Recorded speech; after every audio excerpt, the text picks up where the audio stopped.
슬픈 마음이 있는 자, 몸과 영혼 병든 자, 누구든지 부르시오.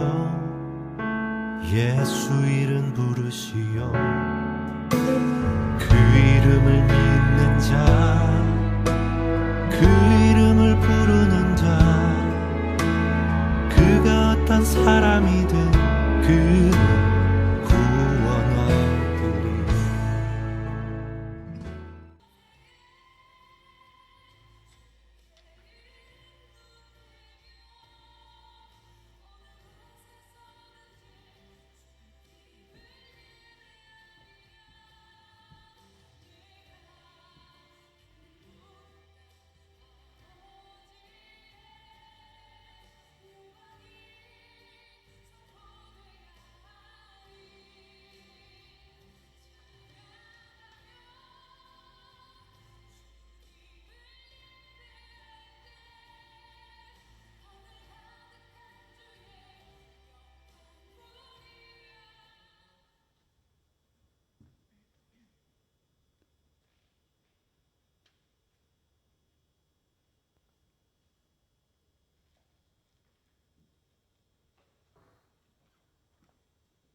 할렐루야. 9월 마지막 주일 예배를 참석하신, 그리고 또 온라인으로 함께 예배하시는 우리 예담 믿음의 공동체 지체 여러분들 주님의 이름으로 사랑하고 축복합니다. 우리 시간 함께 일어나셔서 은혜로도 함께 찬양하면서 하나님 앞에 예배하며 나아가도록 하겠습니다.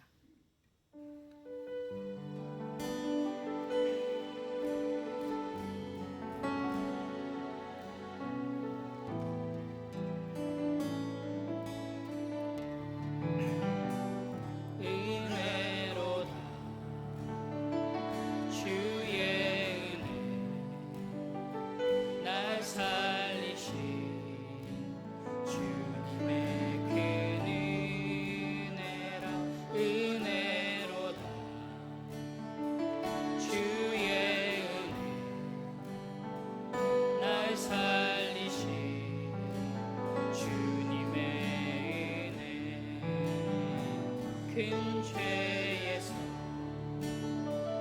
날 구했네. 한량없는 주님의 큰 은혜라. 아들 피로 날 살렸네. 증량 못할 주님의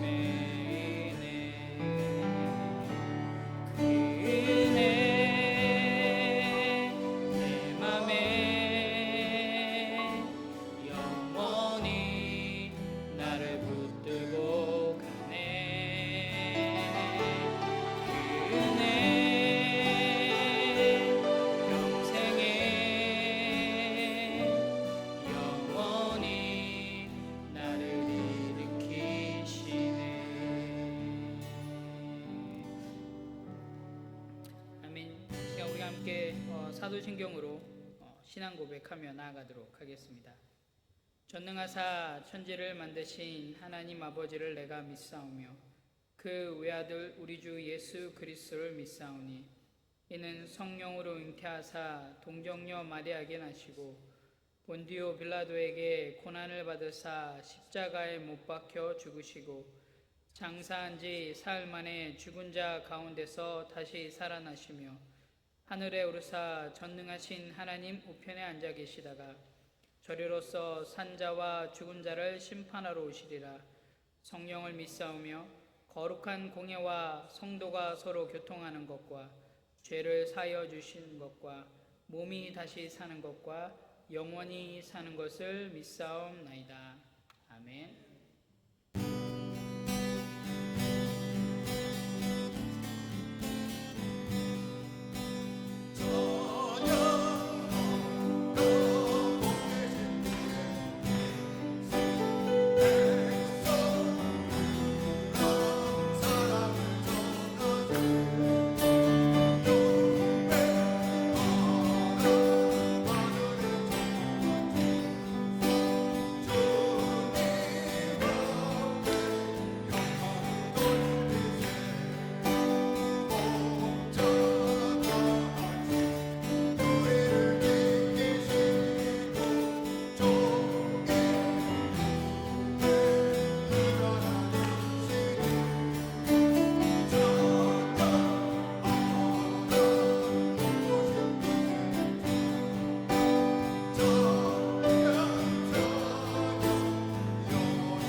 예수의 은혜를 빌어 내 슬픔이 없어지니 내 이웃을 늘 사랑하여 너 받은 것 거저주라 주 예수께 조용히 내 마음을 쏟아놓아 늘 은밀히 오시는 주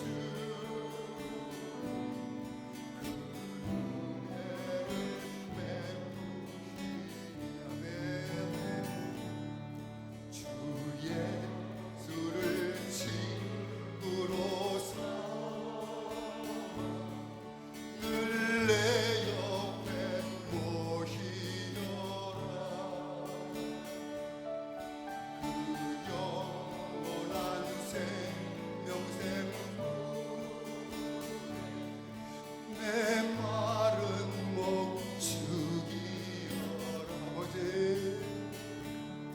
주 예수께 조용히 내 마음을 쏟아놓으라 늘 은밀히 오시는 주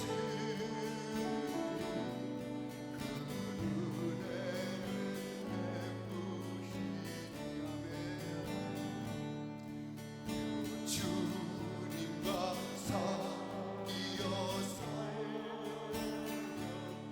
새생 넘치리라 주 예수를 찾는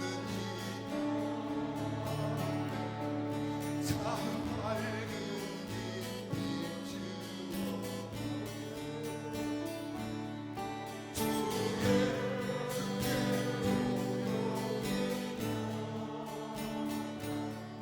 내 마음을 쏟아놓으라 늘 은밀히 오시는 주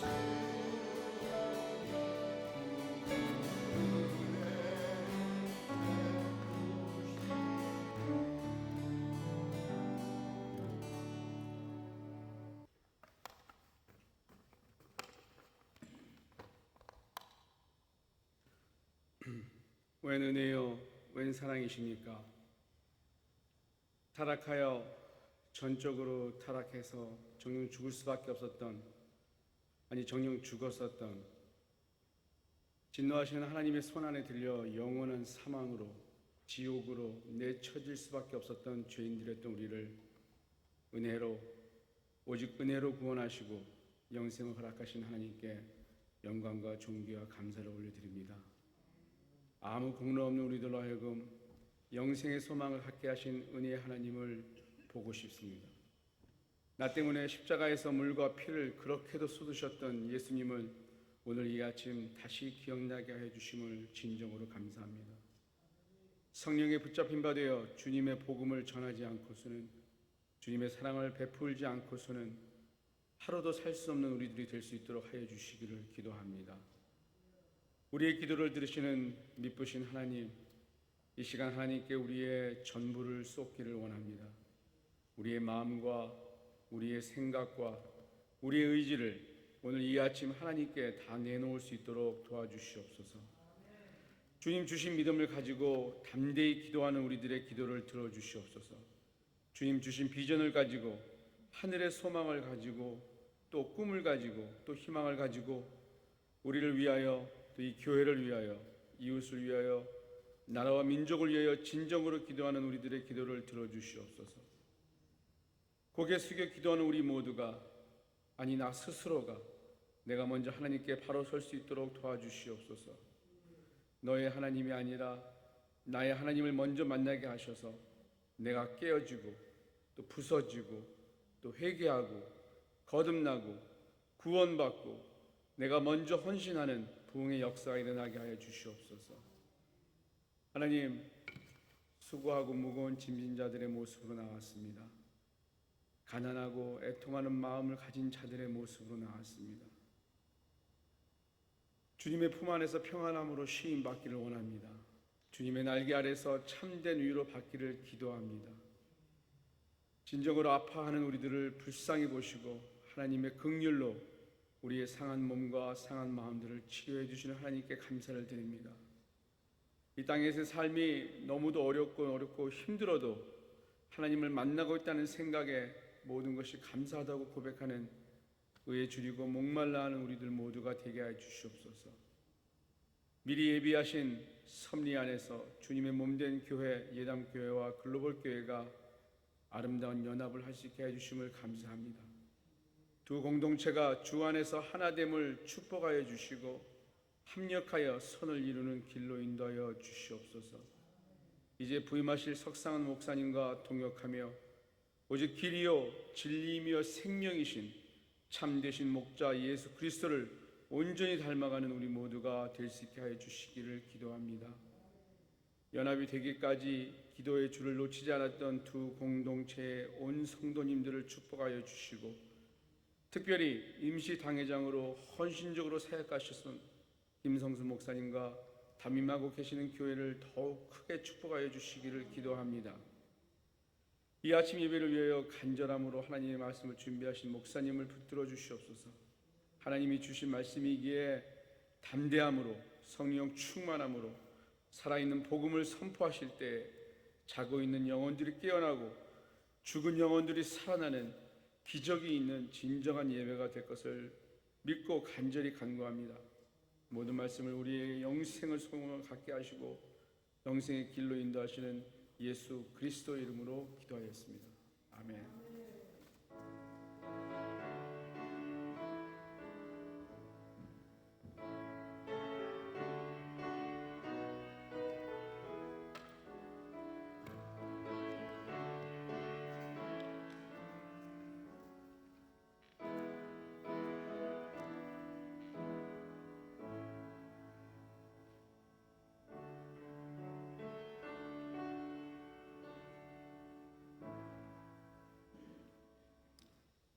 함께 찬송가 436장 함께 찬양하도록 하겠습니다.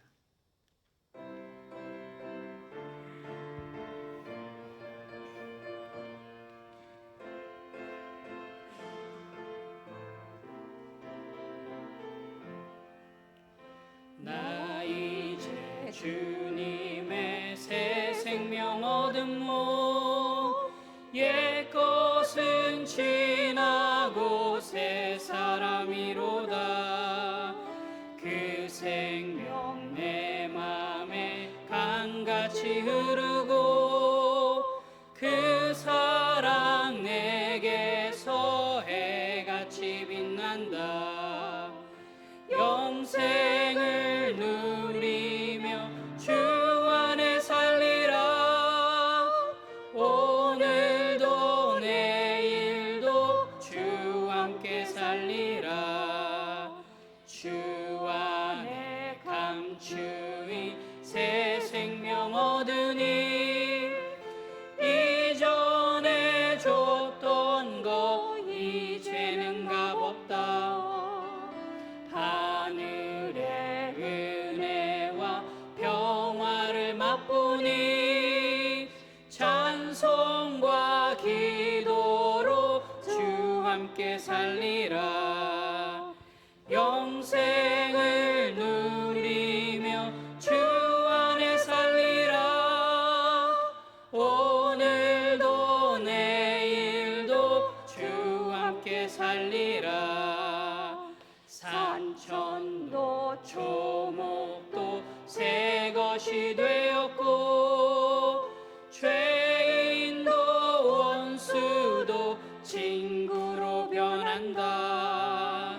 새 생명 얻은 자 영생을 누리니 주님을 모심마 새 하늘이로다. 영생을 누리며 주 안에 살리라. 오늘도 내일도 주 함께 살리라. 주 따라 가는 길 험하고 멀어도 찬송을 부르며 뒤따라가리라. 나 주를 모시고 영원히 살리라. 날마다 섬기며 주 함께 살리라. 영생을 누리며 주 안에 살리라. 오늘도 내일도 주 함께 살리라. 아멘. 할렐루야. 9월 마지막 주 주일 예배를 참석하신, 그리고 또 온라인으로 함께 예배 드리시는 우리 모든 성도님들을 주님의 이름으로 사랑하고 축복합니다. 네, 여전히 함께 예배하기에 여러 어려움들이 있지만 우리 성도님들 각자의 자리에서 함께 예배의 자리에 참석해 주셨으면 좋겠고요. 특별히 건강 조심하셔서 건강 잃지 않으셨으면 좋겠습니다. 오늘은 김성수 목사님께서 말씀을 증거해 주시고요. 그리고 다음 주부터 10월 첫째 주부터는 우리 석상한 목사님께서 함께 말씀과 예배를 인도해 주십니다. 우리 함께 예배를 위해서, 함께하는 그 예배들을 위해서 같이 기도했으면 좋겠습니다. 그리고 계속적으로 주일 예배는 현장 예배와 온라인 예배 동시에 진행이 됩니다. 여러분들 혹여나 현장 예배에 함께 하지 못하시면 꼭 온라인 예배에 참석해 주셨으면 좋겠고요. 그리고 수요 예배와 금요 기도회도 계속 진행되고 있습니다. 7시 30분에 본당에서 진행되니까 우리 성도님들 함께 참석하셔서 교회를 위해서, 그리고 이 세대를 위해서 같이 기도하며 나아갔으면 좋겠습니다. 그리고 계속적으로 우리 예단 믿음의 공동체 지체들을 위해서 함께 기도하며 나아가는 우리 모두가 됐으면 좋겠습니다. 우리 시간 함께 310장 찬양하면서 준비하신 예물 하나님 앞에 올려드리도록 하겠습니다.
드려진 예물을 위해서 잠시 기도하며 나아가겠습니다.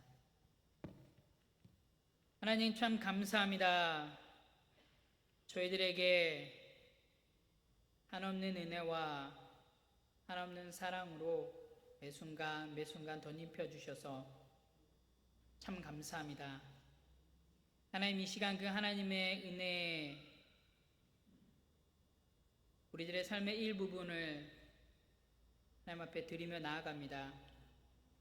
하나님이 건강을 주셨기에, 또한 하나님께서 삶의 터전들을 허락하셨기에 한 주간 수고하고 땀 흘려서 거둔 열매의 일부분을 기쁜 마음으로 하나님 앞에 다시금 돌려드립니다. 하나님, 주신 자가 하나님이시기에 또한 하나님 저희들 돌려드릴 때 하나님이 예물을 기쁘게 받아주시고, 소원하기는 하나님이 예물이 정말 하나님의 나라 확장을 위해서 하나님의 복음이 흘러가는데, 하나님의 사랑이 전하여지는데 귀하게 사용되어질 수 있도록 하나님 인도하여 주시옵소서. 하나님, 저희들 11조로 주일헌금으로 감사헌금으로 그 밖에 여러 모양의 헌금으로 또한 하나님 앞에 돌려드립니다. 하나님 기쁘게 받아주시고, 또한 하나님 저희들의 삶에 더 많은 열매들이 있게 도와주시고, 또한 더 기쁜 마음으로 하나님 앞에 드리며 나아갈 수 있는 저희들 될 수 있도록 하나님 인도하여 주시옵소서. 드려진 예물을 하나님께서 기쁘게 받아주실 줄 믿으며 감사하신 예수님의 이름으로 기도합니다. 아멘. 네, 이 시간 우리가 함께 말씀 읽도록 하겠습니다. 신약성경 사도행전 11장 19절에서 26절 말씀입니다. 사도행전 11장 19절에서 26절 말씀, 제가 가지고 있는 신약성경으로 206페이지에 있습니다. 우리 다 찾으셨으면 제가 한 절, 우리 성도님들이 한 절씩 교독하도록 하겠습니다.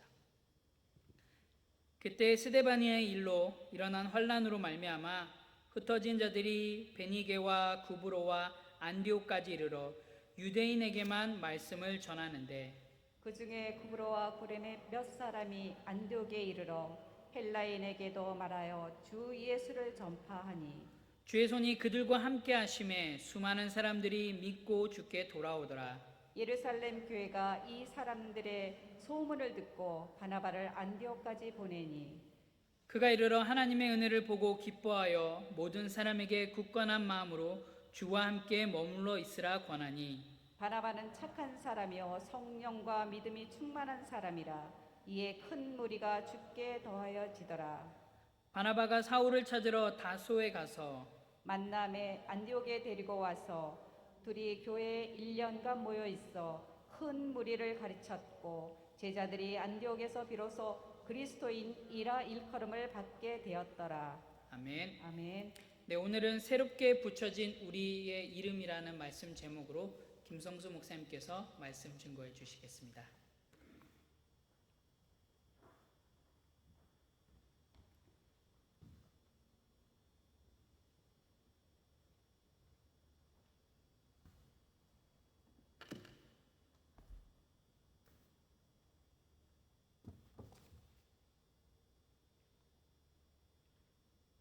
이 주 만에 여러분들 뵙게 돼서 반갑습니다. 매주 뵙다가 예. 제가 이제 오늘 이제 여러분을 뵙는 것이 아마 당분간은 좀 시간이 걸릴 것 같습니다. 석상원 목사님 능력 있고 신실한 목사님이 오셔서 또 잘 하실 거니까 저는 아무 걱정 없이 오늘 여기 바나바가 나오는데 바나바 같은 심정으로 바울에게 양보하고 가는 이런 마음입니다. 예담교회 제가 어떻게 있겠습니까? 항상 영적으로 여러분과 함께 하신다는 것을 아시고 힘내시고 모든 것을 주 안에서 잘 해나가시기를 거듭 당부를 드립니다. 잠깐 기도하겠습니다. 살아계시는 하나님 아버지, 우리 이 예담교회를 참으로 사랑하시고 아끼시사 그 여러 가지 어렵고 힘든 가운데서도 항상 변함없는 자비와 사랑으로 베풀어 주셔서 이 교회가 한 걸음 한 걸음 나아갈 수 있도록 함께 하시고 인도해 주신 그 은혜, 그 사랑, 그 자비에 한없는 찬양과 감사를 올립니다. 주님, 이제 연합되어서 참으로 한 걸음 한 걸음 나아갈 때에 성령께서 충만케 역사하여 주시고 주의 말씀이 흥왕하는 그런 아름다운 교회가 될 수 있도록 오늘 말씀에도 나오는 이 안디옥 교회처럼 참으로 세계 역사에 족적을 남기는 귀한 교회가 될 수 있도록 아버지여 인도하시고 역사하여 주시옵소서. 항상 이 성도 한 사람 한 사람을 참으로 주께서 지키시고 인도하여 주시사 이 악한 세상에서 승리하며 살아갈 수 있도록 영육간에 복의 복을 더하여 주시고 힘의 힘을 더하여 주시기를 간절히 바라옵고 원하올 때에 이 모든 말씀을 우리 구주 예수 그리스도의 거룩하신 이름으로 감사하며 간절히 기도 올리옵나이다. 오늘 본문은 복음이 이방인들에게 선포되기 시작하는 사건 중에서 오늘날 시리아 지방에 있는 안디옥이라는 도시에서 이방인 교회가 설립되는 그 사실을 기록하는 그러한 본문입니다. 확실히 많은 사람들이 안디옥에서 우리 주 예수 그리스도께로 나왔습니다. 그래서 안디옥에 사는 사람들이 그리스도의 추종자라는 새로운 낱말을 만들 지경이 되었던 것입니다. 본문 26절에서 제자들이 비로소 그리스도인이라 일컬음을 받았더라 그렇게 기록을 하는데요. 이 그리스도인이라는 이 별명, 이 새로운 이름은 분명히 믿음이 없는 이방인들 입에서 나온 말이라는 것입니다. 왜냐하면 예수를 믿는 자들은 우리 주 예수 그리스도의 거룩한 이름 위에다가 또 뭔가 파생된 말을 덧붙이는다는 것은 그들이 좋아하지 않기 때문입니다. 그 외에도 이들은 이미 오랫동안 자기 자신들을 지칭하는 말들이 있어 왔습니다. 제자들이라든지 성도들이라든지 믿는 자들이라든지 그리고 형제들이라는 말을 자주 써왔기 때문에 또 다른 지칭하는 용어가 필요 없었습니다. 믿는 자들.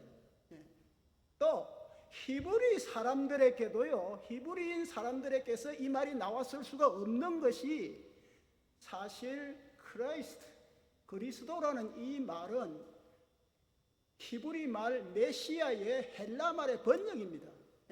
그러니까 메시아가 히브리 사람들에게는 얼마나 거룩하고 중요한 말인데 메시아를 따르는 사람들이라는 그 고상한 말을 이 사람들에게 붙여줄 리가 없죠. 그러니까 예수를 믿는 사람들에게서 나온 말도 아니요, 그렇다고 해서 유대교를 믿는 히브리 사람들에게서 나온 말도 아닌, 그러면 누구에게서 나왔느냐? 믿지 않는 이방인들에게서 나온 말이라, 그 말입니다. 여러분, 이 참 중요한 사건입니다. 안디옥 사람들은 참으로 엄청난 영적 운동을 자기 눈으로 똑바로 보았다는 것입니다. 그래서 이 현상을 표현하고자 적당한 말을 찾다가 보니까 메시아에 해당되는 그리스어어 그리스도와 그때 당시에 그 안디옥 지방어가 모든 세계를 지배하고 있는 로마 라틴 말의 IAN은 라틴 말의 사람을 나타내는 전미사입니다. 크리스찬, 바벨로니안, 앵글리칸, 이런 식으로 IAN은 원래 라틴어 전미사입니다. 사람을 나타내는. 그러니까 메시아를 따르는 그러한 사람들, 이런 뜻을 하려고 크리스찬이라는 이런 말을 만들어내었다는 것입니다. 자, 여러분, 여기에서 우리는 참으로 오묘한 이 의미를 우리가 볼 수가 있는데요. 예수님이 십자가에 달리실 때에 세 가지 말로 유대인의 왕이라고 썼다고 그러죠. 제패를 딱 붙였는데 자칭 유대인의 왕이다. 무슨 세 가지 말로 썼느냐 하면은 헬라말, 라틴말, 히브리말, 이렇게 세 가지 말로 썼다. 그렇게 분명히 성경에 기록이 되어 있습니다. 이 사람이 무슨 죄로 십자가에 달렸느냐? 자칭 유대인의 왕이라고 했기 때문에. 그래서 모든 세상 사람들이 다 알도록 라틴말, 로마의 말, 그 다음에 그리스 말, 히브리 말로 다 써가지고 제패를 딱 붙여놨었어요. 이 크리스찬이라는 말도 아주 연관이 되는 것이 내용은 크라이스트, 메시아 아닙니까? 히브리 내용이에요. 메시아, 구세주. 그것을 그리스도라는 헬라 말에다가 로마의 전미사를 붙여서 세 개의 언어를 합쳐가지고 내용과 발음을 만들어낸 것이, 그것도 아무것도 모르는 이방인들이 이렇게 붙여냈다는 것은 이게 진짜 기적입니다. 그죠? 이 참 뜻과 의 문화를 섞어서 그렇게 만든 말이 크리스찬이다, 그렇게 되었다는 것입니다. 다시 말해서 구원이라는 새 술을 새 병에다가 딱 넣었는데, 무슨 이거 다른 사람이 보면 이게 무슨 술인가, 소주인지 뭐 탁주인지 알아야 될 거 아닙니까? 라벨을 붙여야 되는데, 그 라벨을 붙이는데 크리스찬이라는 라벨을 딱 붙이게 되었다는 거죠. 새 술이 지금 하나 만들어졌는데 그것을 딱 담을 가지고 레벨을 딱 크리스찬이라 이렇게 붙여놨다. 여러분, 이 레벨대로 잘 이렇게 되어야 되는데, 이 레벨대로 사람들이 잘 사용하지를 않고 있는 것이 슬픈 현실이라는 것입니다. 우리는 그리스도인이라는 이 의미가 확실하게 모든 사람들에게 들으면은 그거구나 이렇게 알아질 정도로 뚜렷하게 부각되는 그런 세상을 살지 않고 있다는 것입니다. 누구든지 딱 들으면 그런 말이지, 원래 그렇게 생긴 말이고 그 뜻이지, 이렇게 착 알아들어야 되는데, 저와 여러분들이 그리스도인으로서 잘못 나타내서 그랬는지 세상이 지금 이 정확한 뜻대로 알아듣지를 않고 있다는 것이 슬픈 현실이라는 것입니다. 역사적으로 봐도요, 영국이 인도를 식민지로 통치하였을 때 인도 사람들은 영국 사람들을 통상적으로 그리스도인이라고 불렀습니다. 이는 그 사람들이 영적으로, 영국 사람들이 영적으로 신령하든 타락했든 상관없이 저 사람은 크리스찬이다 이러면 영국 사람이다 이렇게 통용이 됐었어요. 인도가 영국 식민지에 있을 때. 우리 세기에 있어서도 1차 세계대전, 2차 세계대전, 그 엄청난 전쟁이 기독교 국가들이 다 전쟁을 치르고 일으키고 그랬었어요. 그리고 어떤 사람들은 유대민족이나 모슬렘을 제외하면은 모든 사람들은 그리스도인이다 이렇게 또 부르기도 하고 있습니다. 오늘날 많은 사람들이 나는 그리스도인이라고 입으로는 말하지만은 진짜 믿냐? 진짜 네 구원 받았어? 이렇게 물으면은 대답을 잘 하지 못하는 사람들이 많다는 것입니다. 뭐냐 하면은 문화적으로는 그리스도인이라 그러지만은 실제로는 그리스도와 아무런 관련이 없는 구원받지 못한 사람들이 그렇게 혼용되어 있다 하는 것을 우리는 알아야 될 것입니다. 아무런 영적 체험도 없이 그냥 입으로만 그리스도인이다 이렇게 참 천하게 값없이 사용되어지는 이 이름이 되고 말았다는 것이 참 슬픈 현실이라는 것입니다. 여기 안디옥 지방은요, 예루살렘에서 약 300마일 북쪽에 위치하여 있고 지중해에서 오론테스 강이라는 강을 따라서 20마일 정도 내륙으로 들어가 있는, 안디옥은 항구가 아닙니다. 내륙에 있는 도시예요. 그때 당시에 로마가 제일 컸고 그 다음에 이집트의 알렉산드리아가 두 번째로 큰 도시고 세 번째로 큰 도시가 바로 이 시리아에 있는 안디옥이었습니다. 그래서 적어도 큰 도시다 보니 사람들이 많이 모이다 보니 5개의 문화가 공존했던 그런 혼합 문화의 도시였던 것입니다. 그래서 헬라 문화, 로마 문화, 유대 문화, 아랍 문화, 페르시아 문화, 이 5가지의 문화가 섞여서 혼재되어 있는, 그래서 아주 복잡한 그런 도시 중에 하나였다는 것입니다. 예. 유대인이 시 인구 전체의 한 7분의 1을 차지하고 있었어요. 예. 유대인이 많이 살았죠. 그리고 이 유대인들은 로마에서 자치권을 얻어가지고 그들 나름대로 유대법을 만들어가지고 성경대로, 구약 성경대로 이렇게 통치해가고 하는 자치권을 부여받아서 그렇게 유대인들은 살고 있었습니다. 예. 그리고 여러 사람들이 살다 보니까 경주 같은 거, 즐기는 이런 문화들이 많이 생겨났었어요. 예. 마차 경주, 그리고 쾌락을 추구하는 이런 것들이 많이 생겨났는데요. 예. 특히 오론테스 강, 지중해에서 이 도시로 연결되는 이 강을 따라서 엄청난 그런 타락한 문화가 많이 있었던 데가 바로 안디옥입니다. 그래서 이 안디옥에는 다프네 신전이라는 아주 유명한 큰 신전이 있었습니다. 다프네 신전, 여신, 다프네 여신. 무슨 여신이냐 하면은 아폴로 신이 막 잡으려고 추격해가는 그런 여신이 바로 다프네 신입니다.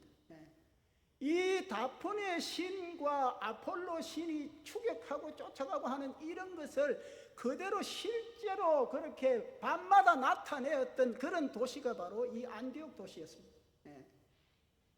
그래서 이 다프네 신전에는 엄청나게 많은 여사제들이 있었어요. 소위 말해서 창녀들입니다. 이 창녀들이 밤마다 그렇게 혼란스러운 그런 일들을 저지르고 하는 그런 도시가 바로 안디옥이었습니다.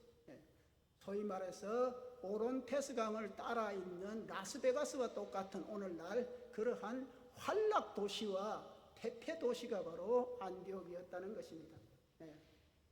그래서 이 다프네의 도덕, The Moral of Daphne, 이렇게 이디움, 수거가 있는데요. 영어 사전에 보면 다프네의 도덕이라는 수거가 있는데 그것은 바로 타락을 나타내는 그러한 미화된 말입니다. 그냥 타락이라는 말을 쓰기가 좀 멋쩍으니까 다프네의 도덕을 지키는 사람들, 타락한 사람들 그 말이에요. 그런 수거가 생겼을 정도로 이 환랑과 엄탕한 도시였다는 것입니다. 여기에 여러분 놀라운 것은 생명의 빛이 들어가게 되었다는 것입니다. 이 도시에 비로소 그리스도인이라고 불리는 자들이 생겨나게 되었다는 것입니다. 또 그리스도인이 생겨났을 뿐만 아니라 이 도시에서 세계 선교의 처음 출발지가 생겨나게 되었다는 것입니다. 사도행전 13장 2절에 보면은 여기에서 바울과 바나바가 마가 요한을 데리고 처음으로 세계 선교를 떠났다, 그렇게 기록이 되어 있습니다. 기독교 역사상에서 세계 선교의 출발점이 바로 이 안디옥이었다. 참 유명하죠. 주위 환경은 절대로 그러한 일이 있을 수가 없는 그런 환경이었는데 그리스도의 이 복음이 들어가고 빛이 들어가고 생명력이 들어가니까 이러한 일들이 일어나게 되었다는 것입니다. 유명한 설교가인 바나바와 바울과 베드로가 이 안디옥에서 1세기 동안 살았습니다. 1세기에 바로 이 세 사람이 살았어요.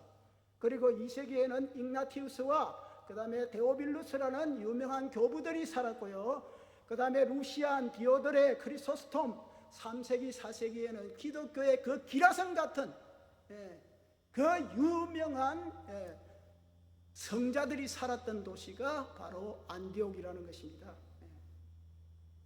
결론을 짓자면은 여러분, 이 역사적으로 이 어둡고 타락하고 보통의 사람들은 참으로 눈여겨볼 필요가 없는 그 썩어 빠진 도시에다, 그 어두운 굴 속에다 복음은 빛을 나타내기도 하고, 하나님의 꽃은 이렇게 썩은 웅덩이 안에서마저도 꽃을 피우게 되더라, 그러한 말을 하고 있다는 것입니다. 여러분, 복음이 이래서 중요한 것입니다.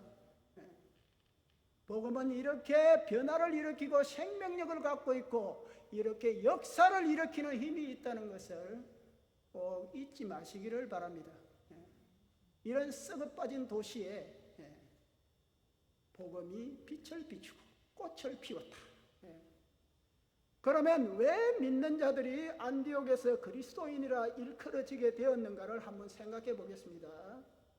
우선 19절부터 21절에 보면은 기초공사와 같은 말씀 전파가 있었다는 사실을 우리에게 보여주고 있습니다.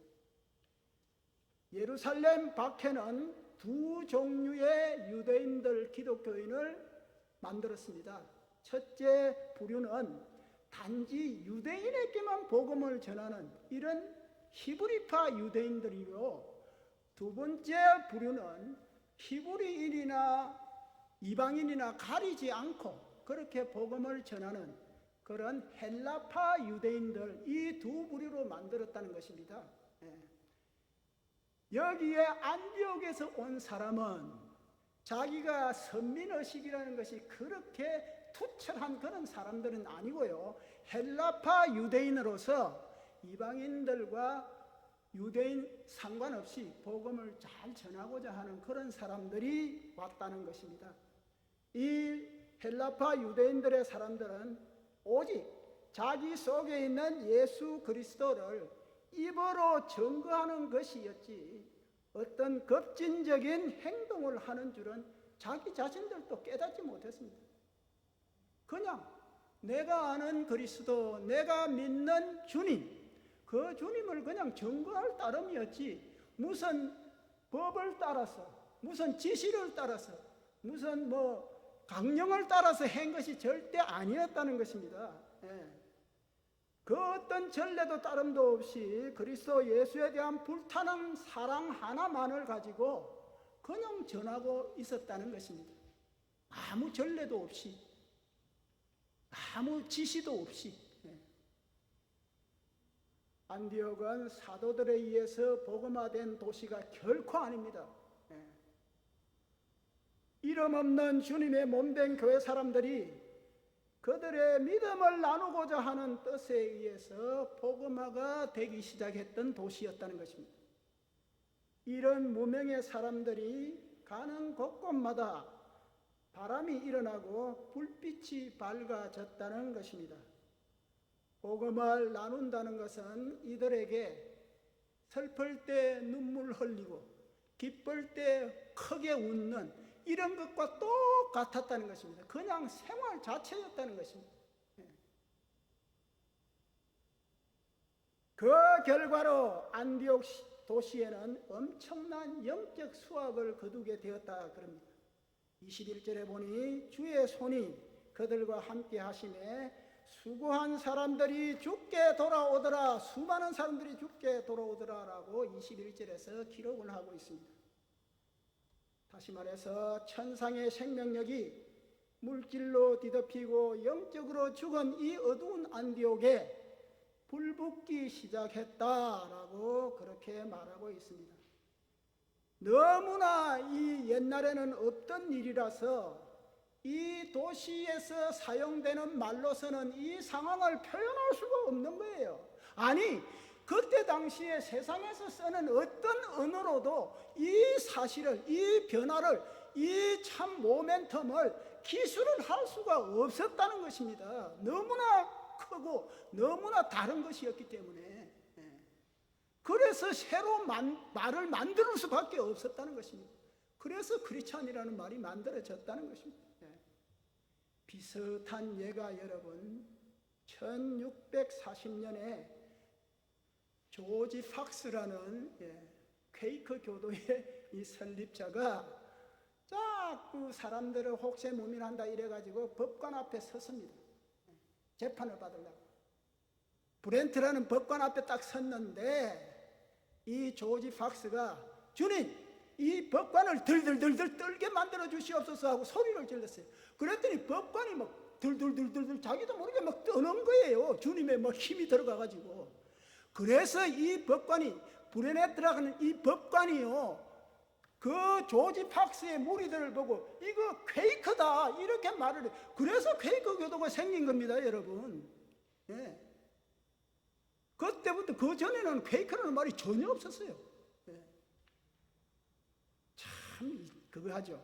여러분 감리교 어떻게 해서 생긴 줄 압니까? 이 사람들이요 요한 웨슬레의 믿음 가르침을 받은 사람들이 얼마나 조직적으로 시스테매틱하게 경건 생활을 탁탁탁 단계적으로 딱딱딱딱 하는지 완전히 조직적으로 방법론적으로 철저하게 하니까 사람들이 그 사람들을 보고 메소드를 잘 따르는 사람 이렇게 붙여가지고 감리교가 생긴 겁니다. 예. 참으로 철저히 하면은 새로운 단어가 생겨나게 된다.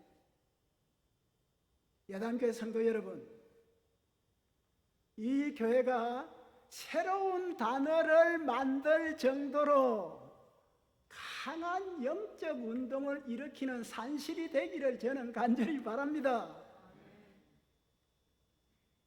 뭐 메소디스트 같이는 안 될지는 몰라도 퀘이크 같이는 안 될지는 몰라도 진짜 저 사람 예담이네 진짜 저 사람 예담교회 사람 같네 이런 말 좀 들으시기를 간절히 바랍니다. 아 예수 냄새가 나네 예수가 좀 보이네 이런 말 좀 듣는 여러분 되시기를 간절히 바랍니다.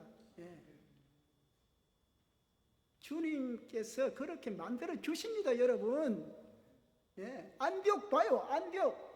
휴스턴보다 엄청나게 타락한 도시입니다. 예. 도저히 거기서는 어떤 복음이 역사할 수가 없는 도시였는데 거기서도 이렇게 크리스찬이라는 이름을 만들 정도니 예담교회가 왜 그걸 못하겠습니까? 예. 그래서 여러분 어떤 소문을 내느냐 예. 이 휴스턴에서 예담교회가 어떠한 소문을 내느냐 여러분에게 달려있다는 것입니다. 예. 그것을 꼭 기억해 주시기를 바랍니다. 이렇게 엄청난 소문이 나자 얼마 안 있어서 예루살렘 교회에서는 안디옥에 과연 무슨 일이 일어났나 무슨 일이 생겼건데 저 난리가 났나 이렇게 해서 바나바를 조사하라고 보냅니다. 그래서 바나바가 안디옥에 오게 된 겁니다. 예루살렘 교회에 있던 그 바나바가 예. 그래서 파견받아서 조사에 나섰던 이 바나바 son of죠. 영어로 맥 예. son of 나바 위로하는 자 바나바는 그 이름대로 위로하는 자의 아들입니다. 바디메오 그러죠? 디메오의 아들 그렇게 말하죠. 바나바가 원래가 구브로 출신입니다. 키프로스 오늘날 키프로스 출신 그 구브로 사람이 넓은 아량과 경건 생활에 있어서 많은 존경을 받는 예루살렘 교회에서 참으로 칭찬을 많이 받고 존경을 많이 받는 사람이라서 대표로 그 영적 운동에 어떠한 그 모멘텀이 있고 어떠한 효과가 있는지를 잘 조사하라고 그렇게 임무를 부여받고 파견이 되었다는 것입니다. 이 바나바 모든 재산을 다 팔아가지고 사도들 발 앞에 갖다 놨다. 사도행전 4장에 그렇게 기록되어 있죠. 그런 바나바입니다. 그래서 그는 참으로 사람들을 잘 화해시키고 사람들 간에 분쟁이 있을 때에 잘 따독거려서 이렇게 위로해주고 그렇게 하는 참으로 훌륭한 그런 영적인 사람이었습니다. 본문 23절에서 그래서 이렇게 말씀하고 있습니다. 즉 바나바가 이르러 하나님의 은혜를 보았다 그럽니다. 안디옥의 명령을 받고 딱 가서 보니까 세상적으로는 썩어 있고 타락하고 어두워 있는 그곳에 있지만은 하나님의 은혜가 작동하기 시작한다는 사실을 영적으로 뚜렷이 보게 되었다는 것입니다. 바나바는 안디옥의 상황을 보통 사람들이 보는 것과는 다른 각도에서 파악을 하였다는 것입니다. 이 안디옥의 사람들은 교육을 받지 못한 기독교인들입니다. 성경을 모르는 기독교인들이었습니다. 이들은 아직도 안디옥의 진흙을 온몸에 묻히고 사는 사람들이었습니다. 안디옥 교회에 뭐 나간다고는 하지만은 하나님과 주님과 엄청난 거리가 있는 그러한 사람들이었다는 것입니다. 하지만 바나바는 하나님의 은혜가 그 안에서 역사하고 있다는 것을 보았다는 것입니다. 마치 모세가 참으로 이 이스라엘 종이 된 이스라엘 백성을 보았듯이, 다윗이 참으로 하나님의 그 어떤 역사를 보았듯이, 또 요셉이 하나님의 역사를 보았듯이, 그렇게 이 바나바는 하나님의 시각에서 이 안디옥에서 일어나고 있는 일을 잘 보게 되었다는 것입니다. 그래서 이 안디옥에 사는 사람들의 삶에서 그들이 가진 매력과 그리스도의 은혜를 잘 볼 수가 있었습니다. 이들에게 작은아마 성령의 열매, 화평과 희락과 오래 참음과 자비와 양성과 성령의 열매 있죠. 그런 것들이 보이기 시작하더라는 것입니다. 그래서 이 사람들을 붙들고 바나바가 그 위로하는 마음으로 그리스도를 꼭 붙들고 있으라, 그분만을 꼭 붙들고 있으라, 이렇게 권면하였다, 그렇게 말하고 있습니다. 다시 말해서 그리스도만 최고야, 그분만 붙들면 돼, 이렇게 딱 위로하고 권면을 딱 했다, 그렇게 말하고 있습니다. 이런 식으로 바나바는 안디옥시에 있는 그 죄악으로부터 이 믿는 자들을 깨끗하게 거룩하게 인도하였던 것입니다. 여러분, 2000년 전에 바나바의 이 권면은 오늘 저와 여러분에게도 그대로 적용됩니다. 그리스도만 꼭 붙들기 바랍니다. 그리스도가 최고라는 것을 결코 잊지 마시기 바랍니다. 어느 곳에 있든지, 휴스턴이 아니라 뭐 라스베가스에 있든지 아니라 인도에 있든지 어디에 있든지 간에 여러분은 그리스도가 최고요, 그리스도만 붙들면 된다 하는 것을 꼭 기억하셔야 된다는 것입니다. 바나바의 권면이라는 것을 꼭 기억하시기를 바랍니다. 그래서 유명한 성경학자 맥클라렌은 이렇게 우리에게 경고를 하고 있습니다. 우리는 기독교 가르침에만 너무 몰두한 나머지 예수님을 붙드는 것은 잊어버렸다. 여러분, 예수만 붙들기 바랍니다. 성경 많이 알려고 하는 것보다는 주님, 주님, 그것을 먼저 하시라는 겁니다. 많은 사람들이 예수는 제쳐놓고 예수의 가르침만을 예수 제쳐놓고 예수님 가르침 가지고 뭐합니까? 그래서는 안 된다 하는 것을 우리는 알아야 한다는 것입니다. 그러면 어떻게 바나바가 예수를 꼭 붙들고 있으라 이렇게 할 수가 있었을까? 그 이유가 본문 24절에 나오고 있습니다. 그는 착한 사람이요 성령과 믿음이 충만한 자라고 말씀합니다. 성령에 새롭게 하는 그 물이 바나바의 깊은 인격 속에서 흘러나오고 있었고, 그의 믿음은 영적 기대와 소망과 의지함을 생산해 내었다라고 말하고 있는 것입니다. 그가 참으로 좋은 믿음을 가졌기 때문에 그의 권면이 그의 인격에서 흘러나오는 생명력과 함께 내가 주님을 의지해야 되겠구나, 주님을 붙들어야 되겠구나, 이러한 믿음이 생기도록 했다, 그렇게 말하고 있는 것입니다. 여러분들도 바나바와 같은 분들 주위에서 혹시 보셨습니까? 왜 저와 여러분들은 바나바와 같이 되지를 못합니까? 네, 한번 생각해 보셔야 됩니다. 교회는 거룩한 곳이지만 안디옥과 같은 어두운 현실에 처해 있습니다. 점점 생명력을 회복하고 이방인들의 마음을 바꾸고 더 놀라운 것은 바나바의 이 성령 충만함과 믿음이 갓 태어난 안디옥 교회에서 영적 재생산을 시작했다고 말씀해 주고 있는 것입니다. 그래서 24절 후반부를 보면은 큰 무리가 죽게 더하더라. 바나바라는 이 한 사람, 신실하고 거룩하고 믿음이 충만한 한 사람이 있으니까 허다한 사람들이 더하도록 주께서 역사하더라는 것입니다. 교회에 내 한 사람이 성령이 충만하고 주님께 헌신 잘하면 사람들이 많이 모이게 된다는 것입니다. 이제 안디옥 교회의 목회는 너무 훌륭해져서 바나바에게는 힘이 붙일 정도가 되었다는 것입니다. 원래 좋은 사람인 바나바는 자기 한계도 잘 알고 있었습니다. 그래서 바울을 생각하게 되었습니다. 그리고 하나님께 기도하기를 시작하고 바울의 도움을 청하기로 작정을 했던 것입니다. 이제 본문 마지막 부분인 25절에서 26절을 보겠습니다. 바나바는 시적절하게 교회 직원을 채용했다는 사실을 우리에게 알려주고 있습니다.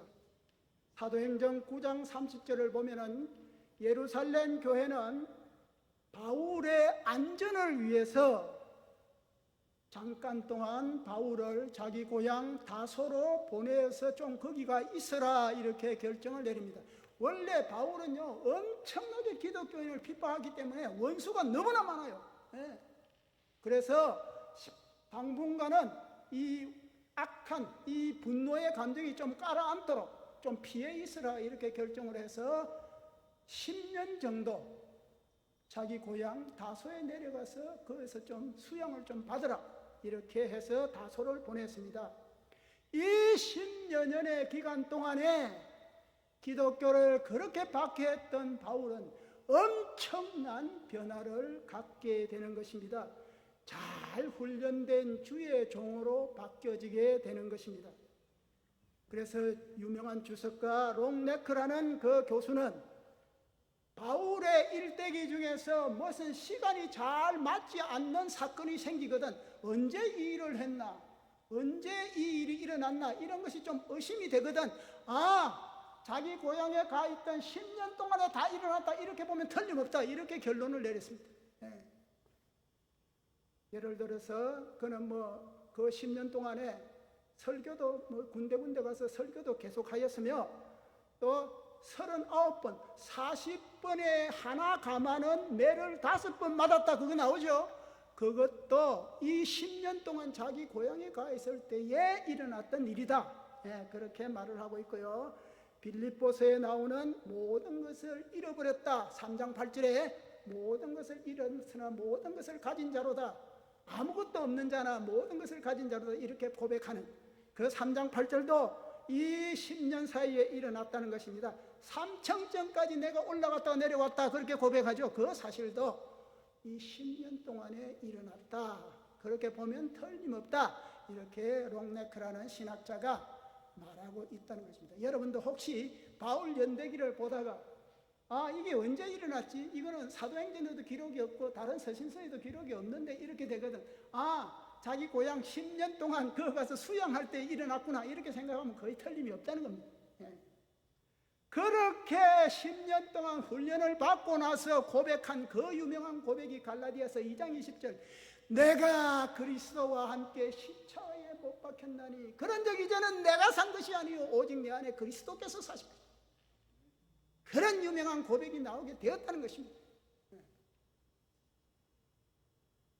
성도 여러분 우리는 이제 바나바의 이 넓은 아량에 대해서 알았고, 사도 바울의 참으로 사도가 됨을 바나바는 모든 예루살렘에 있는 사도들 앞에서 이 기독교를 박해하던 이 원수 같은 이 사울은 오늘날 우리의 한 사도 중에 하나가 되었다 하는 것을 바나바는 사도들 앞에서 많이 역설을 해 주었던 것입니다. 예. 참으로 바나바의 이 훌륭한 인격, 여러분 조금 강조를 하자면은 사도행전은 여러분 11장까지에서는 바나바가 먼저 나오고, 바나바는 나이도 많습니다. 바울보다 훨씬 나이 많아요. 예. 참으로 초대교회 당시에는 바나바가 최고로 그렇게 존경을 받았는데, 그 대신에 바울은 뭐 했습니까? 기독교 박해하는 원수 아니었습니까? 그런데 중반에 들면서 바울이 앞서고 바나바는 뒤로 가는, 요한복음 3장 8절에 나오듯이 세례 요한이 고백하듯이 나는 쇠하여야 하고 그는 형하여야 되겠다. 바로 세례 요한과 주 예수 그리스도의 관계가 바울과 바나바의 관계와 똑같다, 그렇게 볼 정도로 훌륭한 인격을 가진 그러한 바나바였다는 것입니다. 그러한 바나바가 사도 바울이 참으로 함께 역사를 해서, 그래서 이들이 복음의 교향곡을 연주를 쫙 안디옥에서 하니까 엄청난 청중들이 감동을 받더라, 그렇게 요약을 할 수가 있는 것입니다. 이제 말씀을 결론을 맺겠습니다. 세상적이고 퇴폐하고 육적인 안디옥 도시는 이 새로운 사람들을 수용하기는 그 어떤 범주도 맞지가 않았다는 것입니다. 그래서 새로운 이름을 필요로 하였던 것입니다. 아마도 여러분 새로운 이름이 나오게 되면 일단은 사람들은 조롱하거나 비꼬기도 합니다. 그건 뭐야? 이런 식으로. 어쩌면 분노를 할 수도 있을 것입니다. 왜냐하면은 기존의 안디옥에서 행해지던 모든 관습과는 정반대를 하니까요. 지금까지 지켜오던 질서와 규범하고는 반대만 하는 이런 그 일이 일어나니까 누가 좋아하겠습니까? 이 새로운 이름은 헬라와 라틴말의 혼용으로 태어났습니다. 그러나 내포되는 뜻은 엄청난 것입니다. 즉 구세주를 따르는 사람들이니까요. 그들의 입술에는 그리스도가 너무 익어 있기 때문에 그리스도와 같은 삶을 살 수밖에 없었다는 것입니다. 너무너무나 입술에 입만 열면 그리스도, 입만 열면 예수, 입만 열면 뭐 그랬죠. 뭐 최권능 목사라고 한국에 복음이 처음에 들어갔을 때 일본 성경이 잡아서 때리면은 예수, 때리면은 천국, 때리면 예수, 때리면 천국 이랬다고. 최권능 뭐 장로님인지 목사님인지 그런 거 있죠. 저는 뭐 한국에서 그걸 몰라가지고 교회사를 몰라가지고 잘 모르는데 그런 이야기를 들었어요. 여러분도 때리면은 예당, 때리면은 예수, 때리면은 예당, 때리면 예수 이렇게 돼야 됩니다.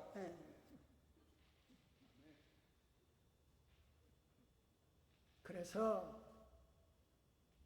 그리스도인 이런 굉장한 이름입니다. 원 뜻은 굉장한 이름이에요. 구세주를 따르는 사람들. 내가 그런 사람이다. 정체성을 회복하시고 자긍심을 가지시고 세상은 인정 안 해도 하나님이 그렇게 인정한 나다. 꼭 기억하시기를 바랍니다. 예를 하나 들어드리고 설교를 맺겠습니다. 예수님 태어나시기 전에 한 400년 전에 유명하게 세계를 정복한 그리스의 마게도니아의 유명한 대왕이 하나 있었습니다. 알렉산더 더 그레이트. 알렉산더 대왕이 어느 날 이 말을 듣게 됐어요. 대왕님과 똑같은 이름을 가진 군인이 하나 있는데요. 이 사람이 너무 겁쟁이에요. 대왕님이 좀 혼 좀 내주세요. 이런 말을 들었어요. 그래서 알렉산더 대왕이 불렀어요. 불러가지고 그 군사한테다가 자네 이름이 진짜 알렉산더야? 이렇게 물었습니다. 그 본인한테. 그랬더니 예, 제가 대왕님을 따르려고 그래서 이름을 알렉산더라고 붙였습니다. 그러니까 대왕이 딱 정색을 하면서 이제부터 용감해지든지 그렇지 않으면 이름 바꿔 딱 이렇게 말했다는 유명한 알렉산더의 일화가 있습니다. 여러분, 크리스찬이라는 이름을 더럽히지 않는 여러분들이 되어야 된다는 것입니다. 예. 크리스찬답든지 안 그러면 크리스찬 이름을 떼든지.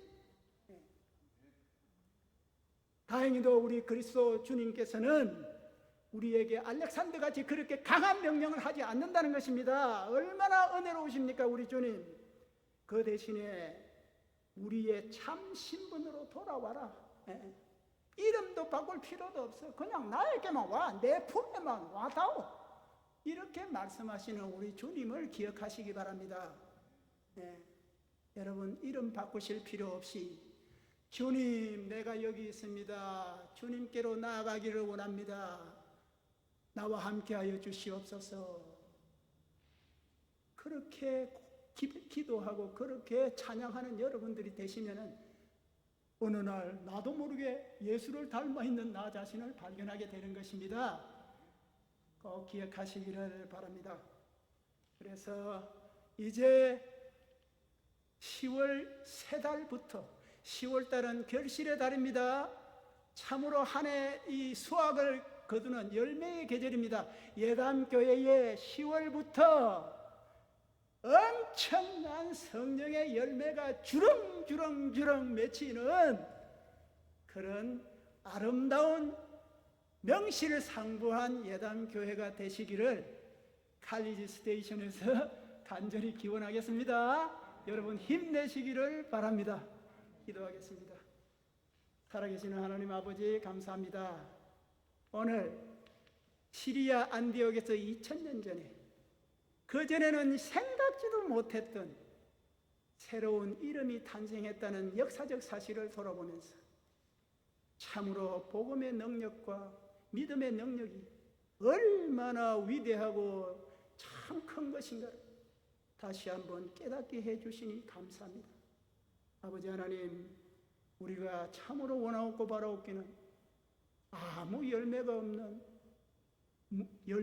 무화과 나무같이 되지 말게 하여 주시고 작은아마 열매가 맺히는 크리스찬의 삶을 살도록 성령의 열매가 맺히는 이 예담교회 성도님들 다 될 수 있도록 아버지여 도우시고 인도하여 주시옵소서.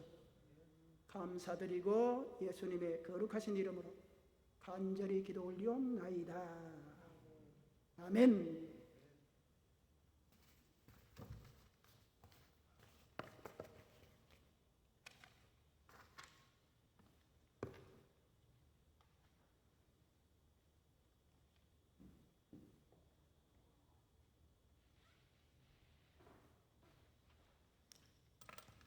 네, 다 같이 일어나셔서 찬송가 484장 함께 찬양하겠습니다.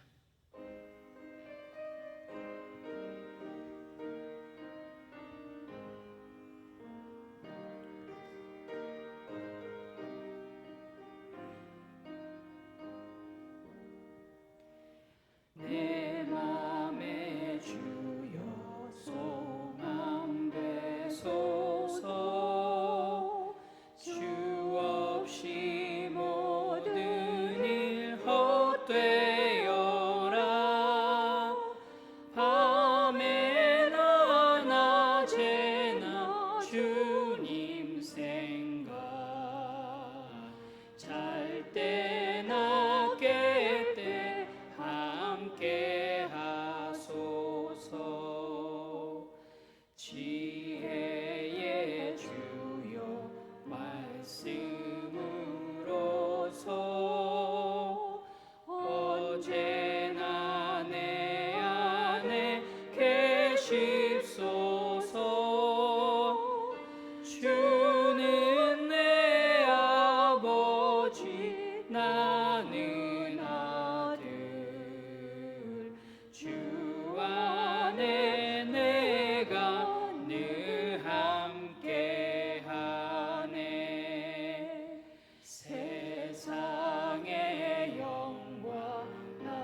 영원한 주님 참 귀하셔라. 영원한 주님 내 승리의 주, 하늘의 기쁨을 주옵소서. 어떠한 고난이 닥쳐와도 만유의 주여 소망되소서.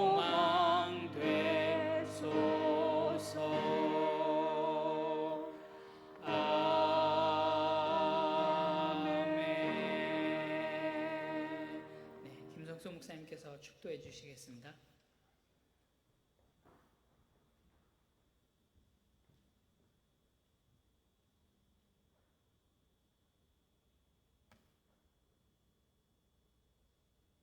기도하시겠습니다.